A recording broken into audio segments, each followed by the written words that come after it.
Цифровая психология качан башталат? Цифровая психологияда башталат, тоже башталат. Да, мен азыр курс жазып атам.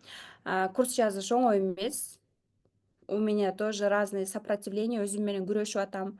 Силер өзүңөр кыйналып атсаңар, мен андан 5 бетер кыйналып атам дебейинби? Поэтому у каждого свои, ар бир адамдын өзүнүн эмеси бар. То есть у каждого на своем уровне работалары толтура дегендей. Кундуз ошко качан келесиң дейт. Орозо бүтсүн, Кудайым буйрса, иншаллах. Буйрса мен да ниет кылып атам орозого.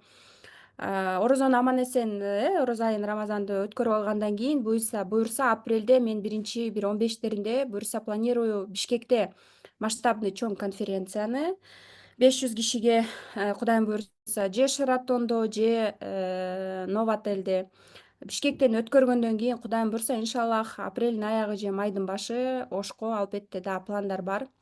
Ошко бул ирет албетте жанатка планым бар. Анын бардыгына эң биринчи бир ресурс керек, энергия керек. Экинчиден албетте акча керек. Ошон үчүн пландаштырып акырындык менен келе жатабыз. Буюрса Ошко мен бир жылда 3-4 жолу, 5 жолуга чейин барам. Көрүшөбүз буюрса. Ошондо жолугабызбы дейт. Конечно, жолугабыз. Мен Ошко барсам буюрса кеминде 3 күнгө барам. Барып даярдык көрүп, көрсөтүп, что я прилетела в Ош. Анан албетте силер менен жолугушуп, андан сырткары ошол мастер-класстан тренинг өткөндөн кийин эртеси дагы разборлор, именно VIP тарифти алгандар менен жеке цифровой психология менен разборлор болушу мүмкүн. Поэтому ошого жараша эфир сакталабы. Цифровая психология качан башталат? Башталат, эч переживать этпегиле. Башталат. Кундуз айым, мен ВИПти окудум эле, мен Оштон китеп алсам болобу сиздин китебиңизди дейт. Ооба, алсаңыз болот Оштон. Зина эженен алсаңыз болот. Бизде Ошко Адина китеп, Ошко китеп жөнөтчү, пожалуйста. Сон молодец, сон рахмат бизде ойлогонуңузга. Алия Рыспекова. Көрүп жазып бүттүм, мен дагы кээ-бирки ссылкалар ачпай койду дейт. Эмне ссылкалар ачылбай койду? Мен конспект жазып тапшырман, аткардым, экзамен тапшырганмын дейт. Так, дальше буюрса барам го дейт. Всё, продюсер экспертов, Продюсер экспертов. Эксперт деген ким? Мээсинде билими бар адам эксперт. Бирөөнү үйрөтө алган адам эксперт. Продюсер деген ким? Продюсер, шоу-бизнестен келген продюсер деген сөз. Бирөө келдиби? Мисалы үчүн айылдан бир кыз келди, таланты бар, ырдай алат. Мен аны алып туруп, жылдыз кылып туруп, ошондон тапкан акчаны экөөбүз бөлүшөбүз, мындайча айтканда. Продюсер деген сөз шоу-бизнестен келген эксперттерди. Только биз ырчыларды продюсерлебейбиз, биз Инстаграмдагы билими бар адамдарды продюсерлейбиз. Ошон үчүн нолдон дагы келип продюсерлесе болот. Өзүн продюсерлесе болот. Өзүн продюсер болсо болот. То есть башка бирөөлөргө акча менен бөлүшпөй, өзүн продюсерлик кесипке ээ болуп, курс ачканды үйрөнөт. Түшүндүк, То есть мен Ызаткан Жусупованы 4 жылдан бери кантип продюсерлеп келе жатам, ушул курсума камтып бардыгын түшүрүп койгонмун. Ичине дагы сабактарды кошоюн деген планым бар, албетте, бирок көп болуп кетпесин деп дагы өзүмдү кармап турам. Потому что методология деген нерсе бар. Тупо эле Инстаграмдан курс ачып коюп, это не моё, это не мой уровень. Поэтому силер өзүңөр көргөндөй, всё на уровне, классно, лаконично, досконально, үтүр точкасы менен психологияны кошуп берип атам. Детский позициядан чыгып, ой жүгүртүүсүн өзгөртүп, мышлениясын өзгөртүп алсын. То есть очень много хочу дать именно кыргыздын айымдарына. Курс ачуу жана продюсер кесибине ээ болуу курсу. Түшүндүк, Курс ачуу жана продюсер кесибине ээ болуу курсу. Продюсер номер 1 деп да айтсам болот өзүмдү, потому что Кыргызстанда я единственная, кто 4 жылдан бери бир эксперт менен иштешет. Рынокто өтө көп продюсерлер бар. Мисалы үчүн кээ бирөө бир 15 миңге окуп туруп продюсерликти окуйт, бирок иш жүзүндө клиент алып, аны результатка жеткире албайт, аны менен иштеше албайт, коркот, кантип результатка жеткирем дейт. Ошолор мына именно менин методумду үйрөнсө болот. Рынокто, Кыргызстан рыногунда көптөгөн миллиондук запусктарды жасап 4 жылдын ичинде бир туруктуу эксперт менен иштешкен, вот я единственная. Анан мен башыма өтө көп эксперттерди албайм, ошон үчүн менде насаатчылык бар, Анан караңыздар, 5 жылдан бери онлайндамын, Ызаткан Жусупованы 4 жылдан бери продюсерлеп келем. Ай сайын бизде запуск көрдүңүздөр го өзүңөр. Ай сайын запусктар. То есть Кыргызстан рыногунда сиздер бир сферасын көрүп атасыздар, менеджерлер кандай иштейт. А масштабно үстүдөн продюсер катары кантип момун менен иштейт, бул курста камтылган. Түшүндүңүздөр, Демек, сиздер лидтер менен иштегенде продюсер болосуң. Эң востребованная, престижная профессиянын ээси болосуң деп айта аласыздар. Продюсер деген бул продюсер, вот я продюсер, да? Анан айтышат кээ бирөө, мен продюсермин, эми канча команда менен иштешим керек, канча менеджер алышым керек, канча адамды башкарышым керек. Я всегда говорю, снимай свою корону, дорогая. Өзүң үйрөн, сатуу менеджерликтен баштап өзүң сатканды үйрөнгөндө анан жакшы продюсер болуп чыгасың, такша аласың депчи. Потому что я почти год одна как продюсер работала. Керек болсо өзүм стористерди экспертиме жазап, азыркыга чейин стористерде сатуу аз болгондо сториске кирип алып туруп прогрев жасап, силердин сатууларыңарды көбөйтүп аткан мен өзүм. Анан коронада королева болуп с креслода отуруп алып, особенно единички, мен продюсермин, это не пойдет там. Надо учиться быть гибким, снимать свою корону, потому что ошондой суроолор келди бүгүн дагы. Мен продюсермин, канча адам менен иштейм. Новичок продюсер, нолдон продюсер, плюс мен мисалы үчүн мини команда менен, максимальный команда менен, мисалы үчүн жаңы новичок дагы билимин такшалтыш үчүн келип туруп, окуп атып туруп, алып алып, ушул билимин такшалтса, хоть 50 миңге запуск, хоть 100 миңге запуск кылып, өзүн такшалтып опыт алса болот. Понимание есть, да? Анан мен бир эле айымды продюсерлесем дагы, мага канча сунуштар түшүп атат, очередь. А я люблю, силер көрүп атасыңар, мен убактым жок, да, убактымда жок очередь да на меня. Ошон үчүн фикс, да. Ладно, я не буду сейчас нетныйлар канча алат, вот это все курста үйрөтүлөт. Андан сырткары, бир эле эксперт менен иштедиңби деген суроо пайда болуп атат. Ооба, бир эксперт менен туруктуу иштедим. Бирок 5 жылдан бери канча 17 поток насаачылык чыгардым.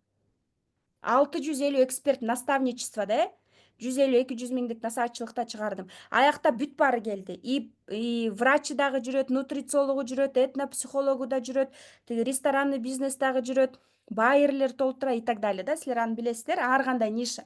Канча ниша менен иштеген сайын ошончо такша алдым, опыт алдым. То есть любой нишада кандай воронка иштеп кетет, эмнелер иштейт, я могу это прекрасно опыт передать. Бирок билесиздер, насаатчылык 100-150 миң, 200 миң не у всех под карману. А вот продюсерлик кесип, вот это все мен ушул Изатхан Жусупованын кандай жылдыз кылууна, ушул продюсер курсуна, продюсер экспертов курсуна камтыдым. Алгоритм запусков дегенди я хочу поменять, потому что бул жакта продюсер курс, продюсер болуу кесипке ээ болуп атпайбы? Продюсер. Это же круто. Вот я продюсер. Мен оңой менен бирөөгө баш ийбейм. Акылы күчтүү, авторитет, мен каалаган результатка жеткен адам болсо анан угам аны.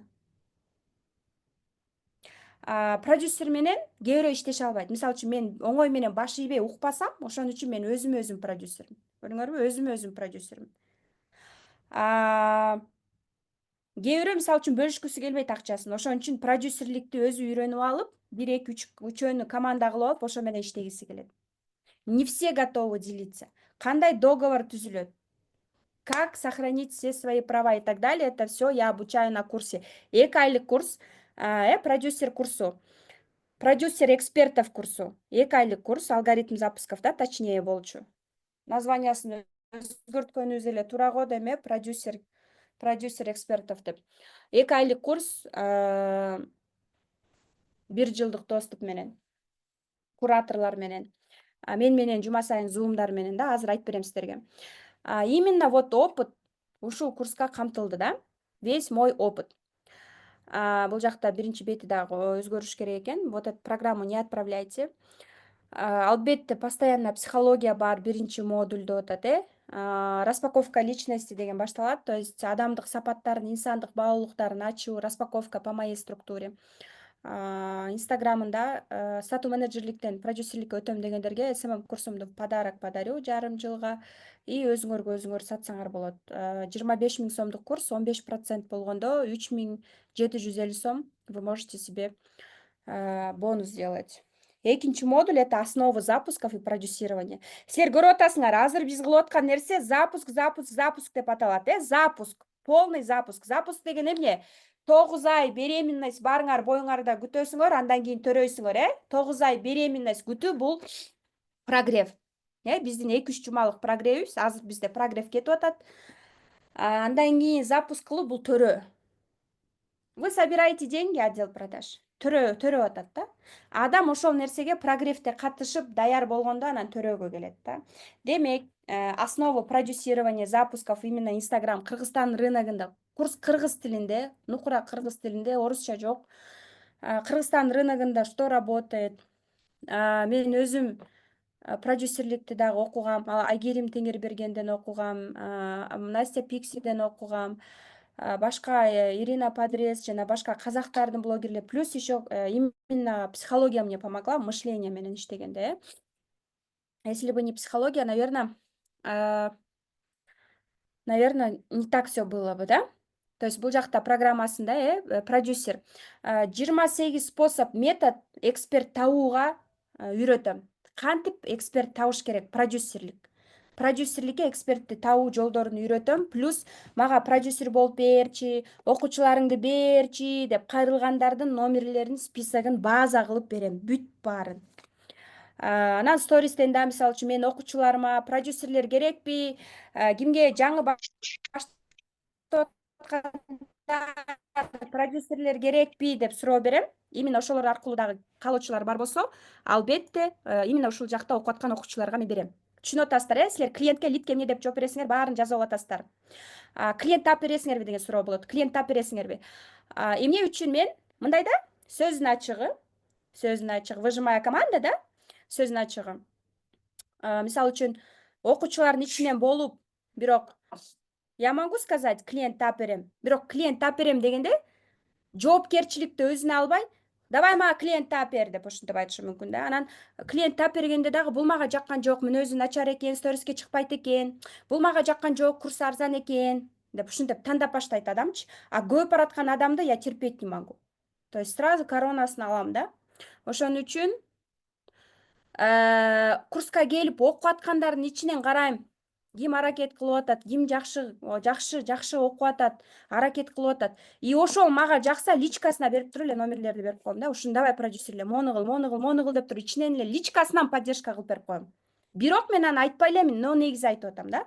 Аракети барларды колдоп баштайм да. Но 100%, чтобы ар бирөө дагы эксперт, даже салондо иштеген визажист же чач кырккан адам барбы? Ошо менен иштешкенде хоть 50 000, хоть 100 000 же 200 000 тапса дагы опыт, тажрыйба болуш үчүн кантип аны жасаш керек, бул жакта үйрөтөбүз. Плюс, мисалы үчүн кээ бир айтышы мүмкүн да, мен бирөөнү эмне кылам жылдыз кылып, мен өзүмдү жылдыз кылам дейт. Кээ бирөө ошентип сүйлөйт. Мен өзүмдү жылдыз кылгым келет, мен өзүмдү чыгаргым келет. Вот өзүңө өзүң продюсер болосуң жана башкаларды продюсерлейсиң. Эгерде элге берчү нерсеси бар болсо мээде, өзүн продюсерлеп жылдыз болгусу келсе, пожалуйста, өзүн продюсерлеп чыга берсин. Курс ачкысы келеби? Тоже курс ачканды ушул жактан үйрөтөм. Түшүнүп атасыздар, Сабактын бардыгы сонун кылып жаздырылган. Плюс, мисалы үчүн сиздерге суроо бердим. Сатуу менеджерлик 2 февралдагы потокко эмне курстарды жазалы деп. Биринчиден резюме. Силер мага жооп бердиңер. Резюме. Плюс, мисалы үчүн кээ бирөөңүздөр балким менин командамда иштегиңиздер келбейт, балким башка жакта иштегиңиздер келет. Башка жакта иштейм десе, кантип жумуш табышым керек дегенде, жумуш табуу жолдору. Эмки сатуу менеджер качан болот кыздар? Эмки сатуу менеджер орозодо болбойт, апрелде да болбойт, майда болушу мүмкүн. Дальше я не знаю уже. Майда болгон уже полный командага албайм. Поэтому команда клиенттерге, лидтерге бир сыра жазып чыккыла. Текстовый сонун кылып бир текст кылыпчы. Потому что араңардан дагы есть те, которые пишут: саламатсызбы, кандайсыз? Бизде сатуу менеджер башталды. У меня уже жооп бербейт болчумун андай менеджерге. Анан красиво текстти жазып туруп, или текст мына копирайтер, араңыздардан копирайтерди алдык биз. Ошто жашаган Самара айымды алдым командама. Копирайтер катары да именно резюме, жумуш боюнча, плюс этика поведения.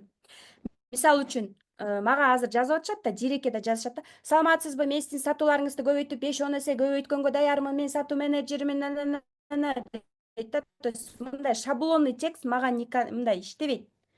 Ошон үчүн сатуу менеджер болуп дагы балким мисалы үчүн силер башка жумушту да каалайсыңар же бирөөгө иштегенди каалагандар бар болсо, кантип жумуш табыш керек ошол жөнүндө да сабак жазам, айтып берем.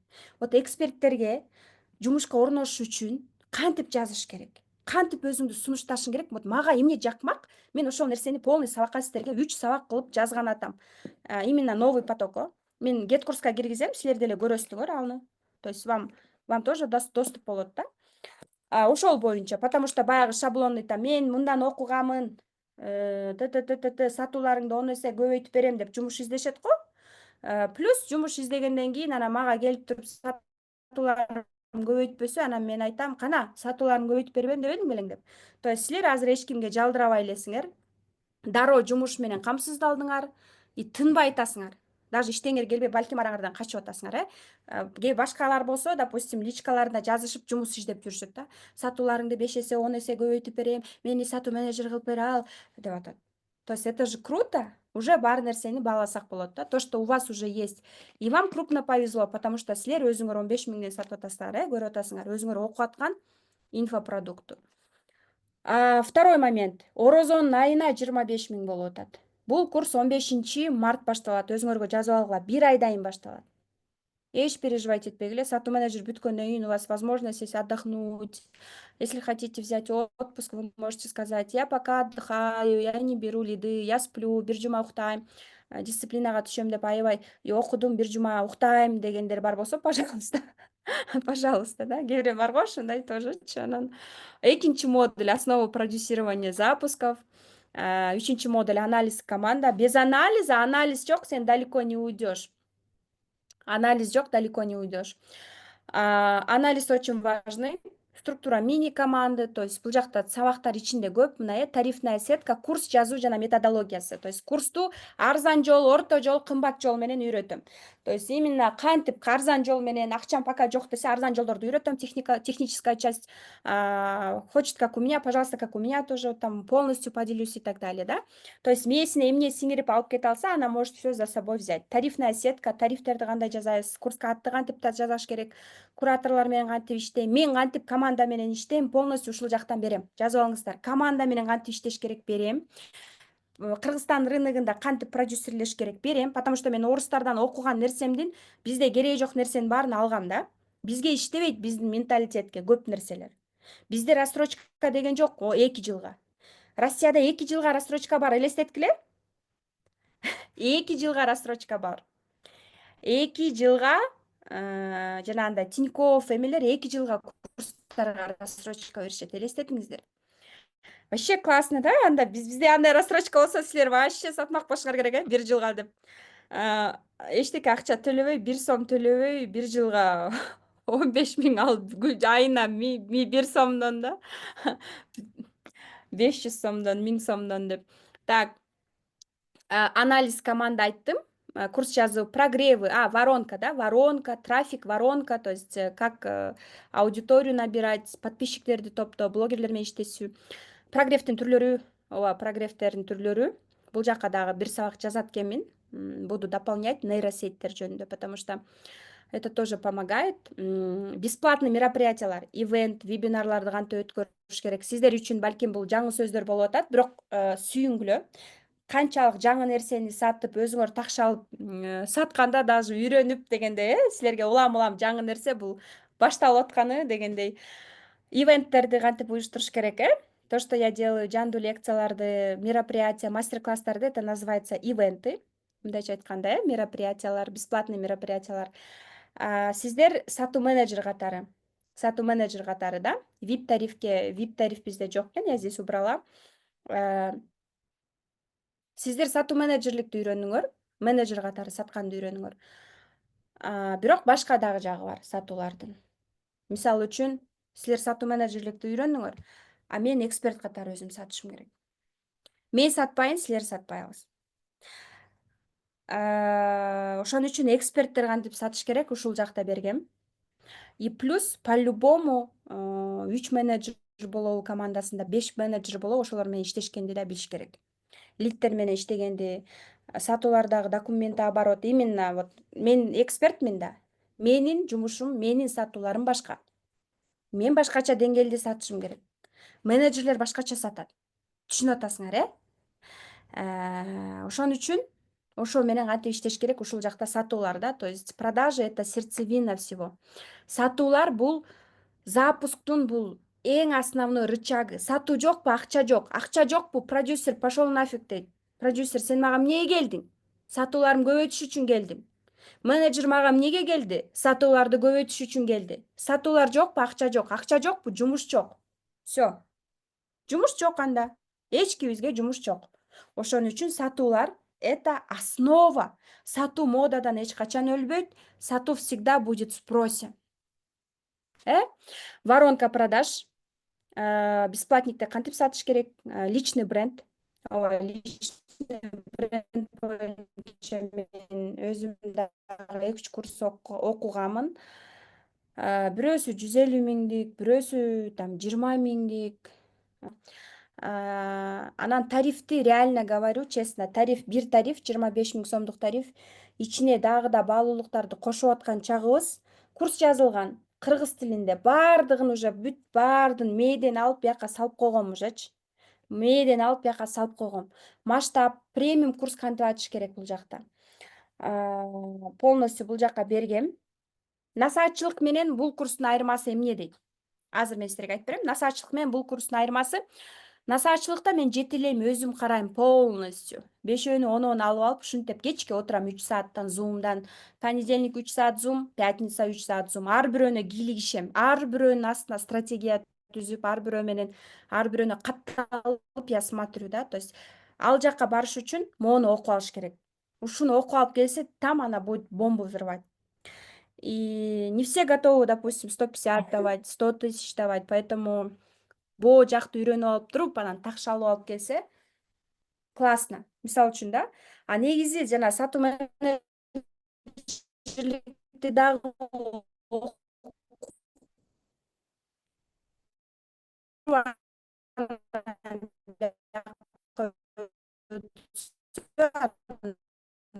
өзүнө да жакшы болмок да. Кичине түшүнүк болот. Дагы да албетте зумдарды өтөм. Бул только начало өтүп атам силерге. Бизде бир тариф, продюсер экспертов да, бир тариф.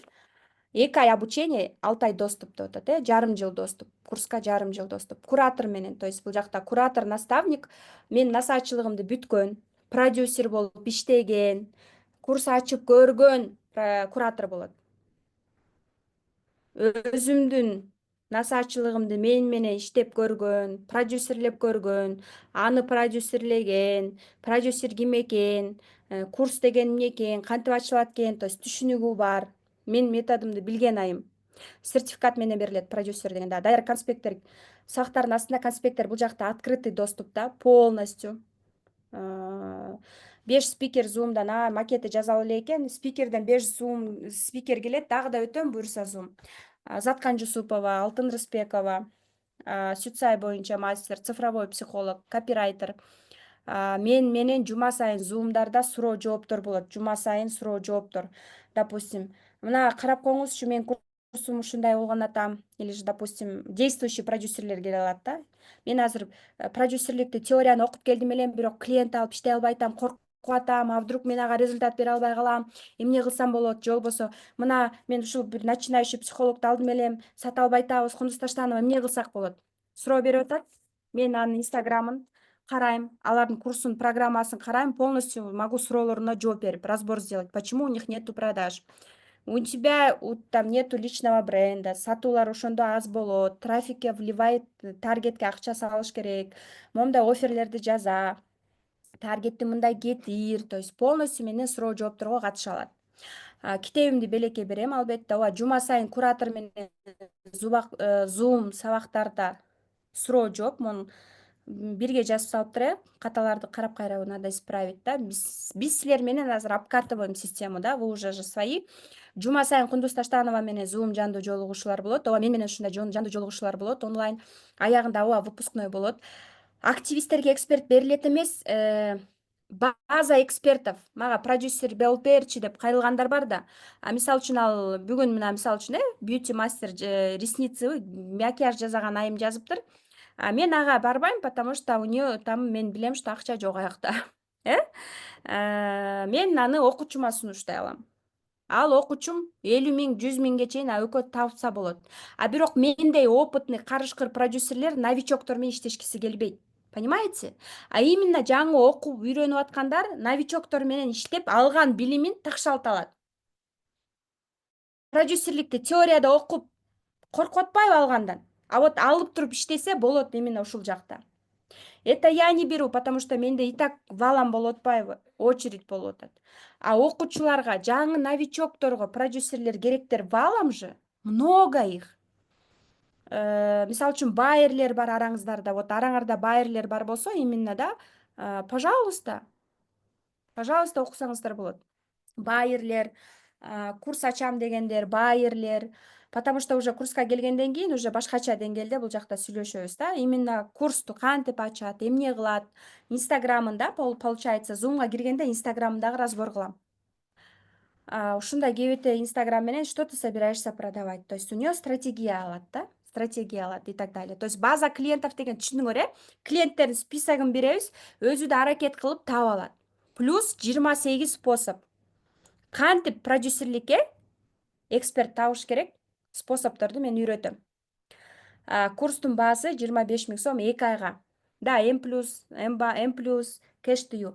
Караңыздар, Cash to you менен Cash to you 15 000ге чейин онлайн, 25 000ди уже офиске жөнөтсөңөр болот. 7 областта офистер бар, Cash to you менен алса болот 6 айга. 25 000ди 6 айга бөлүп төлөө менен алса болот. Или М+ менен деле алса болот.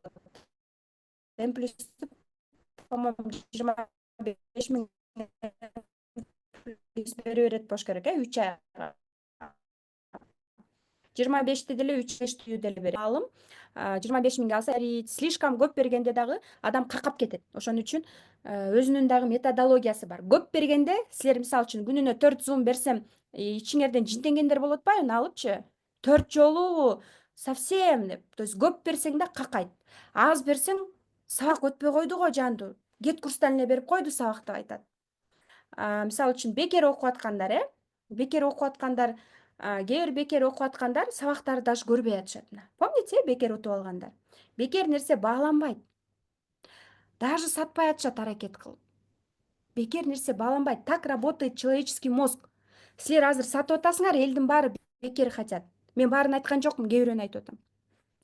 Азыр мына айтып атасыңар, элдин баары бекер хотят, бесплатно хотят. Но бесплатно же не ценится. Бул жакта көрдүңүздөрбү, канча бул Get курста сабак көргөнүңөр үчүн ар бир гигабайтка кантип айтып койчу, жөнөтүп койчу счет фактураларды акча төлөнөт. Даже керек болсо ушул Zoom'дун записине акча төлөнөт, кураторлорго акча төлөнөт. Мына силер акча төлөгөн үчүн жан талаштыңар.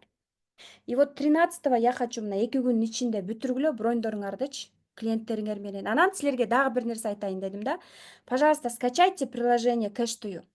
М+ менен бир сыра мынтип өзүңөр баскылап дагы приложение Cash to you скачайте этип мынтип баскылап, регистрация өзүңөр өтүп алып, элине же эмне үчүн көп сатат? Клиентке айтат: видео звонок менен мага чал башка телефон менен дейт. Өзү экинчи телефонду алып алып, кана видео менен мынтип алып, муну бас, тигини бас, муну бас, тигини бас деп клиенттерине өзү жардам берет.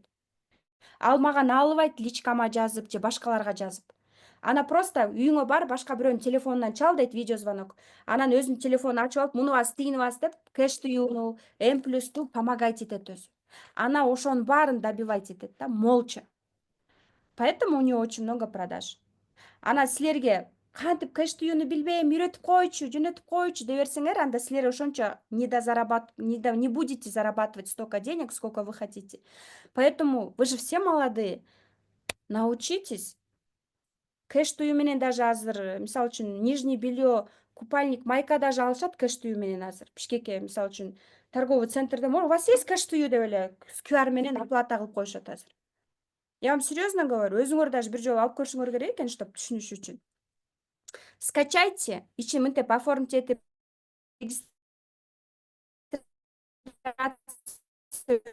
өтүп даже 1000 сомго деле мынтип бир нерсе басып көрсөңөр, Өзүңөр разбираться этип алсаңар, клиентке дагы эч кимге жалдырабайсыңар. Өзүңөргө жагып атабы жалдыраган? Пожалуйста, көрсөтүп койчу, пожалуйста, үйрөтүп койчу. Мага жакпайт жалдыраган, мен лучше өзүм тытынып үйрөнүп алам.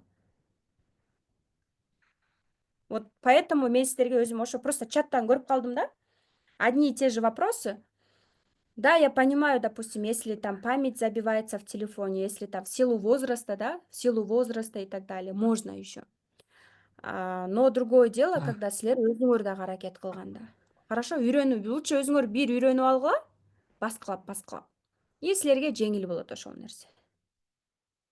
Улам там бирөөгө, кылып берип койчу деп. Билимиң бар болсо эч кимге жалдырабайсың деп айтып келе жатам дайыма. Пожалуйста, сен мен үчүн кылып берип койчу деп. Не надо так. То есть мына силерге бир тарифти айттым, баш айланма жок, один тариф. Силерге бир ай бар дагы буюрса, биз сатуу менеджер, мен заранее айтып атам, бирок шок болбойсуңарбы? Айданадай болупчу. Я 2 жума сайын курс сатабызбы деп. 2 жумадан кайра азыр цифровой психология, анан дагы квантовый психология, анан повардын курсу да. Мындай да, айымдар, учитесь өзүңөрдүн графикиңерди туура багыттап иштегенди үйрөнүңүздөр. Максат дейт биякта, эмне эркек мырзалар дагы барбы, чужой адамдар жүрөбү? До сих пор эме Zoom неупакованныйлар барбы до сих пор? Жок, Кундузайым, бизде окуган эле эжеке, просто аты ошондой. Всё. Ага, кечирип коңуз. О, классно, блин, вообще молодцы. Zoom'да баарыңыздардын аты жөнүңүздөр турат. Вообще пушка, блин, пушка. Вот это дисциплина. Вот это дисциплина. Баарынын аты жөндөрү турат. Классно, вообще супер. Силерге ыраазычылык билдирейин дедим. Мен реально силерге ыраазымын, потому что бүгүн болот го, мисалы үчүн дайыма мындай да. Ооба, чыгаша болмоюнча киреше жок да. Анан бүгүн я этот, наверное, сторисах видели, мен машинамдын аркасын сүзүп алдым, бамперин. Бул минимум бир 50-70 миңдин ремонту. Кымбат, машинанын кымбат ремонту да. Анан любой жактан акча чыгып турат да. Ошон үчүн кандай десем, акчадан да мурун бул жакта эмнени айткым келди? Налоги. Налог боюнча эмнени айткым келди да.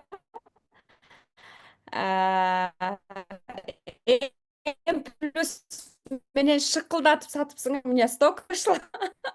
Вообще молодцы, бир чети, конечно. Процент эмнеге төлөйм деп. Еще налоги плачу.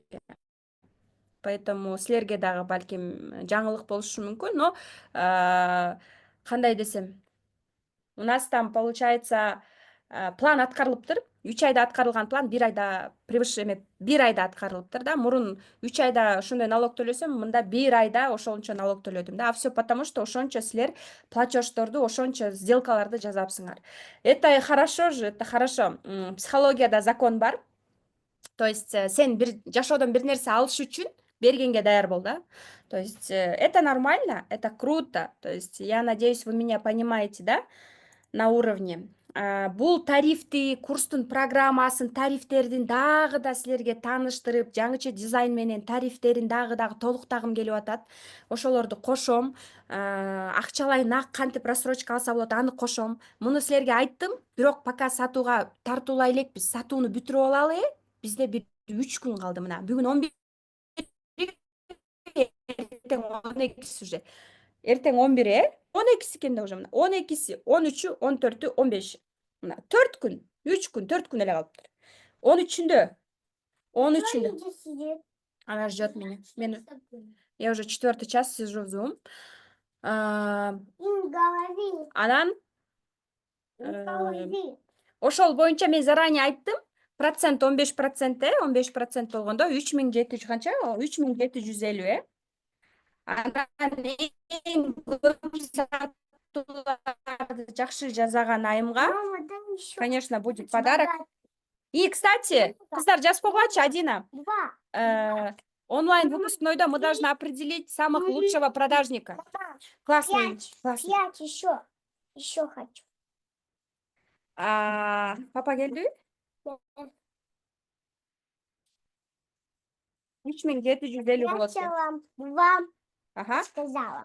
Тренажер, сатуу менеджер курсун болот. Бир айда силерде мына 15-inde бир ай болот да курста окуганыңарга. Бир ай реально эле көп сен, Адина. Бир ай окуганыңар бир ай болот.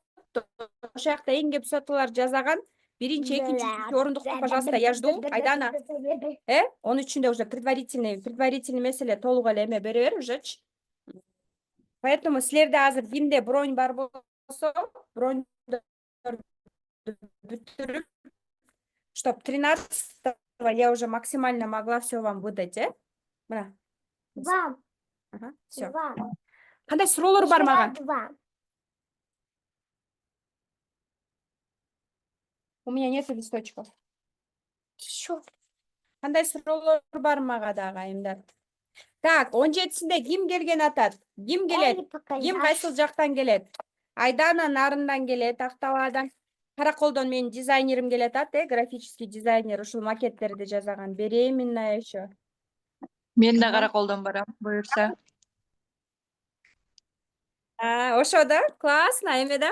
Так, Алия Рыспекова, Караколдон келесизби? Классно. Жакшы келгиле, жакшы келип алыңыздар, жакшы позитив настрой. Мен сиздер үчүн мобилдуктар чакырып атам. Саламатсыңарбы? Караколдон баргандар, келгендер бир такси менен барбайлыбы? Мен да көлдөн барам. О, Кайыркүл эже, ырыңызды даярдаңыз, сизге отдельный сөз берем. Ырдайсыз буюрса. Бул күнү мы тусим, мы не продаем, мы тусим. Ооба, буюрса. Мы отурабыз.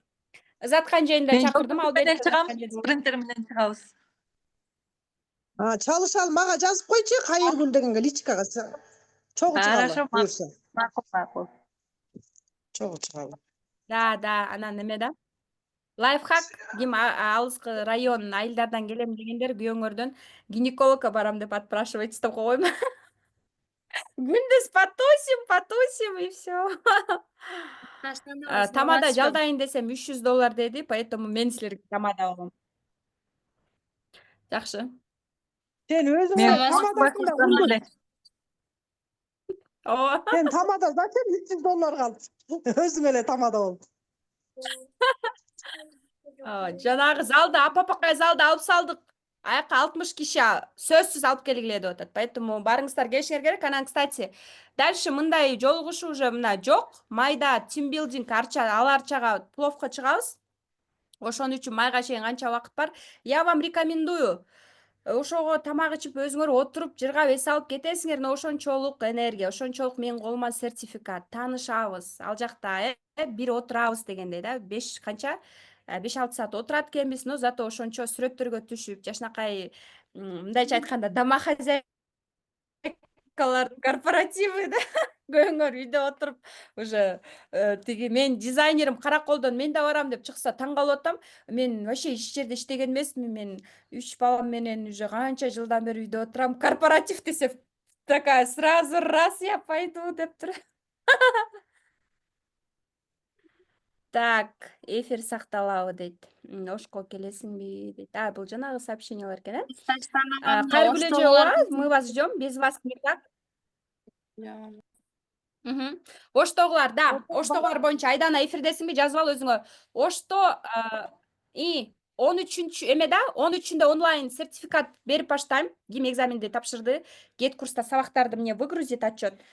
13-үндө онлайн сертификаттарды тапшырам. 13-үндө бизде онлайн выпускнойго деле жашнакай жазанып келе бергиле. Мен деле орустарда далай окуп жүрөм. Ушундай зумда жашнакай даярданып алышып, кино алышып отуруп, колубузга тиги эмнеле, тиги бокал напиток кармап алып, онлайн выпускнойду далайын өткөрүп жүрөм. Буюрса силер менен дагы буюрса онлайн выпускной өткөрөбүз, заранее дебеймби? 13-үндө бизде кечки маал 13-үндө выпускной болот. 12-си 13-ү прямой эфирге чыгамбы? 13-ү да чыгамбы саат 9-да, ким билет? Инстаграмга.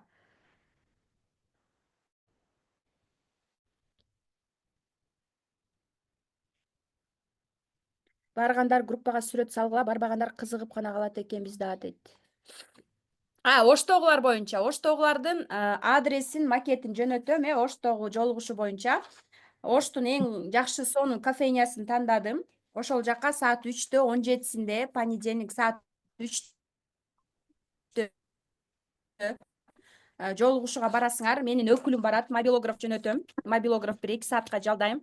Ошол жакка саат 3-тө чогулсаңар, мен ойлогом бир кабинкага, чайханабы кабинкага алып отурсаңар, мисалы үчүн там аш заказать, там чай попить и так далее, да, там вручить, и менин өкүлүм менен мобилограф кетип калмак. Дальше калсаңар калдыңар, калбасаңар там 2 саатка келип отуруп чай ичип кетсеңер деле болмок. Но ошол кофейняны эме кылдык, мага айтышты, что 500 сомдун ичинде экинчи тамак, чай, нан дагы бир нерселери входят депчи.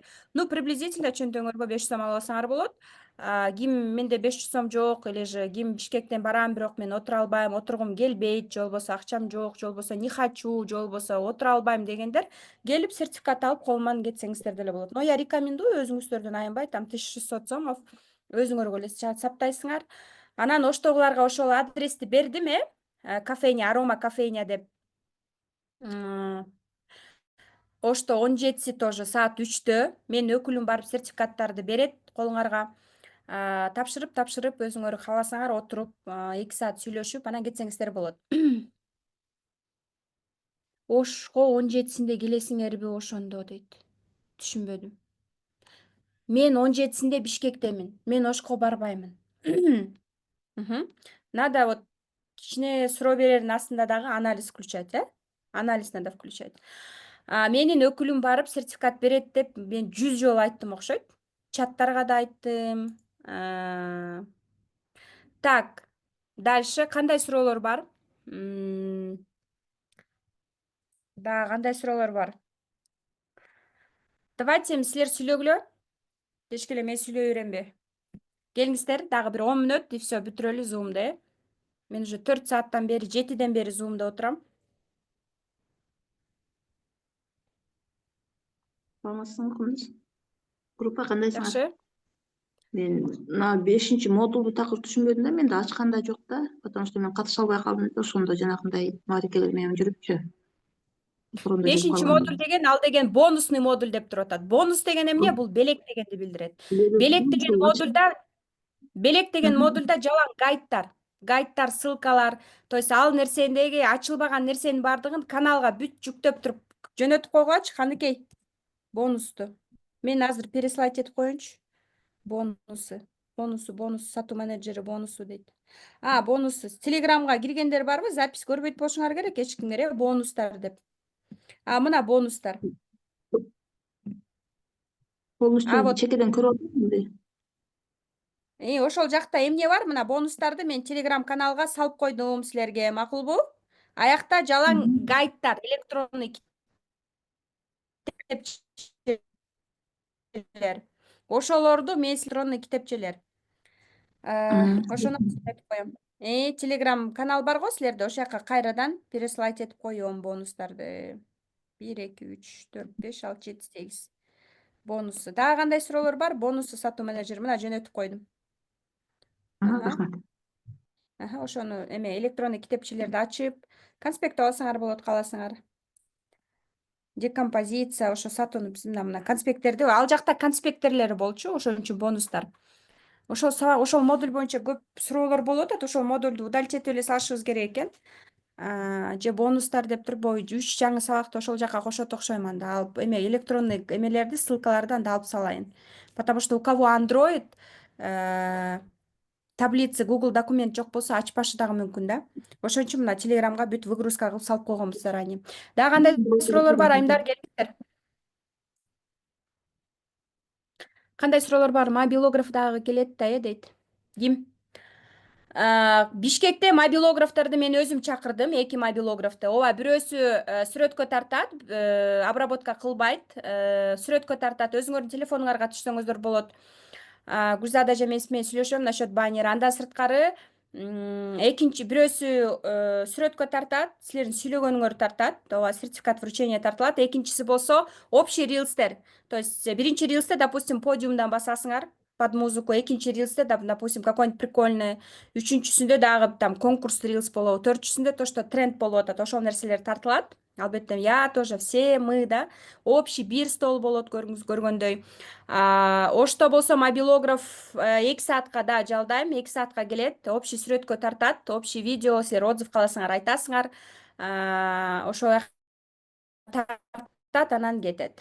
Ош шаарында дагы болобу мобилограф. Ооба 2 саатка келет, силерди общий фото тартып, видео тартып. Оштогулар Бишкектен кемсиңерби, силер да тарткыла, ушундай рилс тарталы, биз дагы көрсөтөлү, эмне тренд болуп атат деп өзүңөрдү көрсөткүлө. Все, да, это от меня подарки, да.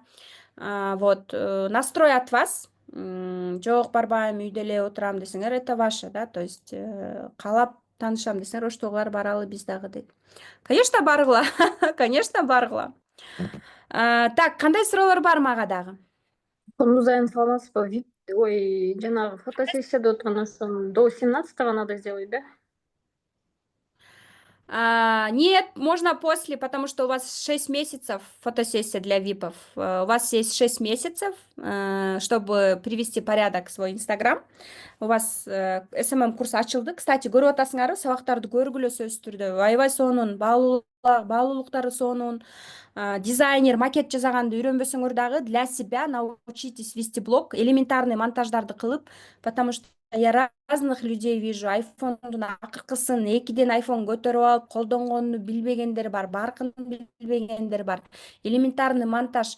Макул мобилограф болбосоңор деле аяштар менен жолукканда, туугандар менен жолукпойго жалдырабай. Дубайга барып калсаңар, Турцияга барып калсаңар, жаныңарда мобилограф түнөбөйт да. Туурабы? Ошон үчүн элементарный нерсени өзүңөр үчүн үйрөнүп алсаңыздар болот. Ой, боже мой, мне нужно снять срочно. Кандай суроолор бар дагы? Кандай суроолор бар? Ну, у меня настрой хороший на наш выпускной. Настрой хороший. Я люблю выпускную. Я сама люблю тусить. Вот.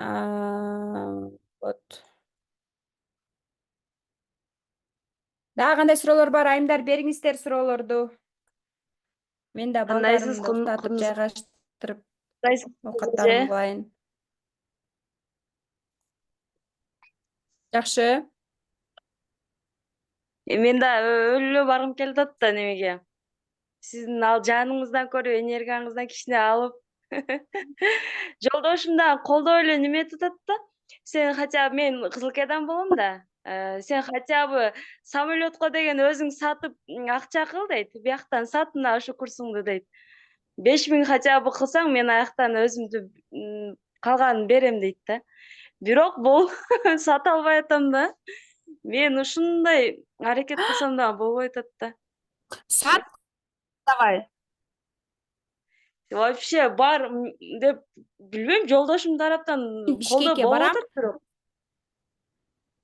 Бишкекке барам Самолет, десем мына, макул. карачы, мына, мен Ошту. Да, смотри, Ош мен үчүн алыс болчу. Мен азыр Ошко 40 мүнөттө барам да, 40 мүнөттө жетем. Мындайда каалооң күч болсо, убакыт дагы бар. Ооба, давай 2 сатуу менеджерин сат, и сенин билетиң чыгып калат уже. Тем более күйөөң колдоп атыптыр. Кел өзүң эсерде самолетко акча тап и так далее келип ал, келип зато Бишкекке келип, чөйрөгө кошулуп, сүрөттөргө түшүп, сонун катышып. Прям я тебе, давай сен, если с Кызылкаядан келсең, от себя тоже подарок тебе подарю, да, хорошо? Китебимди подарю, чогуу биз менен отурасың, сүрөткө чөсүң, зато канча энергия алып кетесиң, менен таанышасың. Если ты хочешь расти по карьерной лестнице, я тебе рекомендую менен таанышканды дебейм. Тамаша. Гел, я только мен атайын. Я ваши в сны буду лезть дебеймби. Канча сатуу кылдыңар деп. Эме да, смотри, 2 сатуу менеджерин сат, сен кечке эле лид жалдыра бербей, өзүңдү настрой кылгының, өзүңдүн тааныштарың менен, өзүңдүн кечке эле лид эмес. Мисалы үчүн мен кандай иштейм? Мен таксиге отурганда дагы сүйлөшүп кетем да. Мен ушундаймын, мен СММщиктерди чыгарам. А силерге СММщик керекпи? Силерге продюсер керекпи? Силерге менеджер кереги жокпу? Деп сразу эле ошол жактан эле номерин алып калып, кыздарга жөнөтүп ушундаймын да. Мен жалдырабайм да, лид мага качан берет? Салонго көчө бардымбы? А силердин баракчаңарды ким жүргүзөт? Силерге СММщик керекпи? Мобилограф керекпи? Курс ачкың келбейт беле, продюсер кереги жокпу? То есть ошол жактан эле сүйлөшүп айт. Анан кечке эле лид деп отура бербей. Потом сделай себе настрой. Мындай да, күйөөң аркылуу келиши мүмкүн ошол нерсе. 5000 жетпей атабы, ал 5000ди сен сатсаң болот. Ошонун каалооң күч болсо, мисалы үчүн, ал нерсе башка жактан деле келиши мүмкүн. Мисалы үчүн, не знаю, там тебе могут родители подарить, ты можешь что-то придумать. Лалафого чыгып продай, как я коляску дебейм. Ооба, Сейчас, баягы кундуз жети эмеге жатабыз. барардачы мен. Жанды жолугушууга барарда. Жолдошум да, кайнем да болбой атат, анан менде 3,5 миң сом бар болчу. Ошо 3,5 миң сомду полный ресница алып, ресницаны 2 эсе кылып туруп, оптом алдым да, ресницаны 2 эсе кылып сатсам 7 миң болуп калып атпайбы? Ошондой деле путьтары бар да. 7 миң сом кылып алып, анан мен ошо жандуу лекцияга баргам.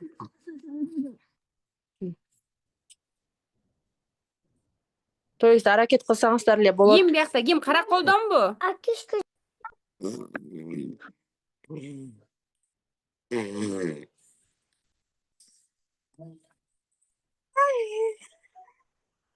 Ооба. Ооба, эмеда Кызыл Кыядан чыккан айым сиз только эмеда зацикленность, мисалы үчүн эми сатасыз буюрса да, сатып каласыңар буюрса, таргеттерди мына күчөттүм, көрүп атасыңар го, таргет тынбай кетип атат окшойт айлана таргет.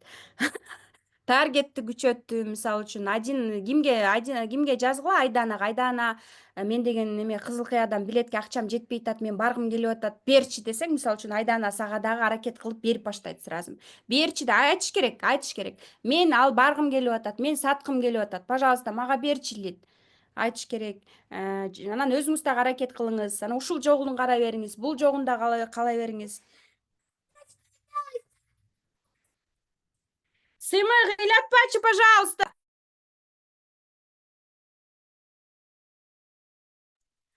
Мен кайнем менен жашайм 7 жылдан бери.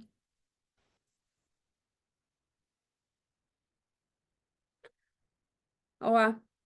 Как у вас тоже дети, үйдө бардак, запуск болуп атканда почти бардак болот. Сейчас үй жыйнашым керек, идиш жууш керек. Толтура жумуш менде да. Анан анда сырткары цифровой психология боюнча дагы 2 курс жазылып атат. Анан караңыздар, ара эмеде ниет койгондо бул мындайда каалооң жок болсочу шылтоо табыла берет. Койчу, анан мындайда мен мисалы үчүн туулган күнүмдө розовый дресс-код кылгам да, мынтептир да. Розовый, базарга барып розовый алайын, розовый кийип барбасам мени киргизбей коет турбайбы деп. То есть каршылыктар болуп кээ бирөө келбей да коет атпайбы? Нормально да? Жок, говорю, силерге ушундай болду беле депчи. Ошон үчүн кара деп койдум да. Кара бордовый дейин дегем, анан дагы айтмаксыңар да, бордовый көйнөк алыш керек, ага да акча керек деп баштамаксыңар да. Ошон үчүн всё легко и просто. Всё, чачыңды жуудуң, өзүң боёндуң дегендей. И всё. Анан каалоо болсо өзүңөр жол таап келе бересиңер. Каалоо жок, мен чакырып атам. Вот, приходите деп атам. Көрүп атасыздар, убактым жок, башка күндөрү отуралы дегенде дагы отура албайм мен.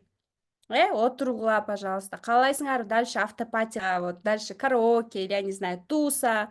Может, бирөөңөр үйүңөргө чакырасыңар, я не знаю, да. Хотите, дружите, общайтесь. Я только за. Дружить, я не знаю, что хотите. Кассу играйте, тайный Санта ойногула кааласаңар. И так далее. Чөйрө түзүп берип коюш менден албетте да. Анан ушул жакта таанышып, өзүңөр бири-бириңер менен таанышыңарсыздар. Дагы койт, менин команда менен таанышасыңар, роптор менен таанышасыңар. Вот, анан это в ваших интересах. Касса ойнобойлубу дейт. Макул, түшүндүм, рахмат Кундуз эже дейт. Бордовый сонун болмок дейт. Кара десе эле траурный капкара кийинип албай, эффектный дагы бир нерселерди ойлонуп кийинип келсеңер болот. Кара шляпа, например, кара какой-нибудь бир балекет это абайский костюмдар болобу, потому что у нас будет приз на лучший дресс-код.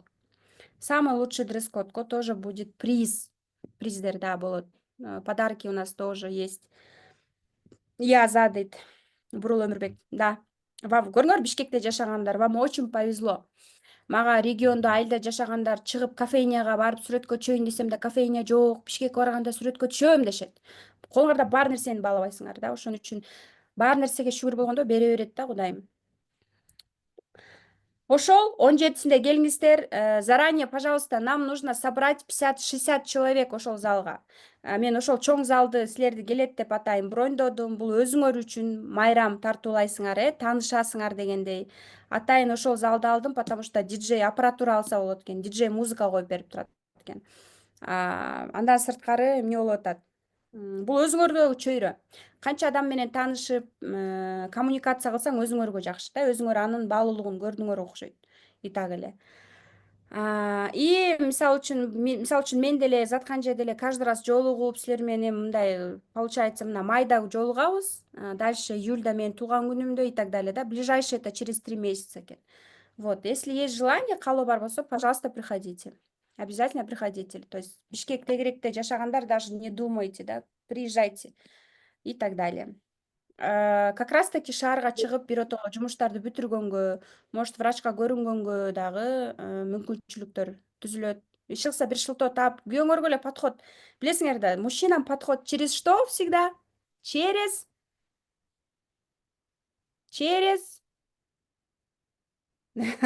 через признание, через постель, через благодарность. Начните ему говорить благодарность, хорошо? И будет вам успех. Саламатсыңбы Кундуз? Мен бир суроо берип алайын Всё дедим. сделает для вас. Просто благодарить. Да. Мен Уготам, бир суроо берип алайын дедим. уготам. Мендечи психология анан менеджер по продажам эле ачылды да. Анан калгандарын Мгм. ача албай койдум. Аны жайыраак деле көрө берсем болобу? Калгандары ачылбайт. Сиз стандарттасызбы? Ооба. Эмне үчүн калгандары ачылыш керек? Мен калганын баары ачылыш керек деп ойлоп атпаймынбы? Биз көрө албай калдык. Калгандары акча турат да, пейджи. Алгоритм запусков, ар бир нерсе. Мен сарсанып болуп атпаймынбы? Мен ачылбай калды, аны окубай калдым, анан экзаменимде эмне болот эми деп. Жок, жок. Это моя онлайн академия. Ичинде көп нерселер бар. Бул мындан сырткары да башка курстар бар. Ичинде мисалы үчүн насаатчылык деген, наставничество деген, ал допустим 150-200 миңдик сабактар.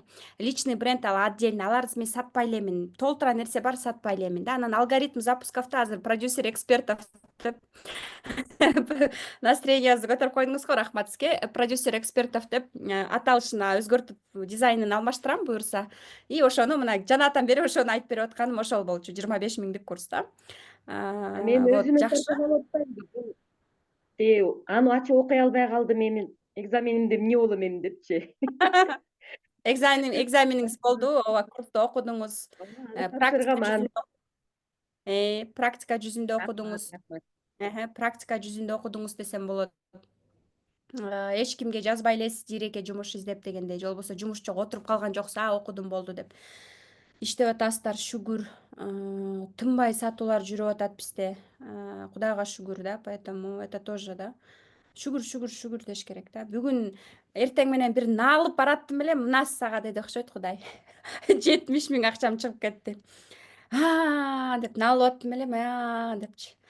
Поэтому да, ийгиликтерди каалайм, барыңыздарды 17-синде күтөм. Ыраазычылык билдирем, буюрса 17-синде көрүшөбүз. Бирок ага чейин билесиздер, эртең 12-13 мен саат 9-да түз эфирге чыгам. Араңыздардан ким кааласа түз эфирге мага чыгыңыздар. Кайргүл эже сөзсүз түрдө сиз чыгышыңыз керек. Насип эже чыгышыңыздар керек. Бул чатта жакшы сөз чыгып аткандар. Ошо шекелер жаттап калдым. Силер сөзгө чыгышыңар керек түз эфирге да. Каалоочулар чыккыла, уялбай чыккыла. Андан сырт күнү түз эфирге чыгам, бүрсү күнү 13. Демек чейин силерге онлайн выпускной өткөрөм. Ага чейин 13-үндө сертификат тапшыргандарга чатка сертификаттарыңарды торжественно вручать этип баштайм. Плюс именно распечатанном виде да, именно 17-си ким келем дегендер айтыңыздар, оштогулар отдельно список кылып атабыз, точно келем дегендер. Потому что аларда распечатка кылам, ага дагы акча, мен өкүлүмө жөнөтөм, өкүлүм распечатка кылып барат, берет силер менен и так далее. 17-синде силер менен мен өзүм жолугушам, арстыңарда туруп алып артист болуп, өзүм тамада болгон атам. Вы понимаете, вы цените то, что я для вас делаю, деп эле кирбейм. Астыңарда тамада болгон атам. Вот, 17-синде күттүм. Сөзсүз түрдө келиңиздер, ничего не знаю, ал акчаны и так табасыңар сатууларды кылып. Мотивация болду, максат койдуң у вас появится эта мотивация, про 1600 сом вы и так можете аласыңар. Бияктан чөйрө күтүп атасыңар, тааныш и так далее. Поэтому мен да болом, ооба, Азаткан Жусупова да болот. Кураторлор да чакырабыз албетте. Силерден сырткары дагы отдельно дагы толтура команда бар. СММ, мобилограф, башка бөлүмдөр дагы бар, ошолор да чакырылат. Келиңиздер, это в ваших интересах. Хорошо? Жакшы ниет менен келсеңер анан. Күлүп, жайнап дегендей. Все, барыңарды люблю, целую, буюрса көрүшөбүз, Все, давайте общую фотку сделаем. Давайте сердечки покажите. Вот так сделайте, вот так. 1, 2, 3. 1, 2, 3. Все, сердечки покажите, пожалуйста, все. Молодцы, молодцы, молодцы. Видеолорун көрсөтпөй качынып, жашынып турган айымдар. Это плохо. Надо всегда открывать видео. Все. Всем пока. Барыңыздарга пока. Буюрса онлайн выпускной, потом 17-синде көрүшөбүз, Все, всех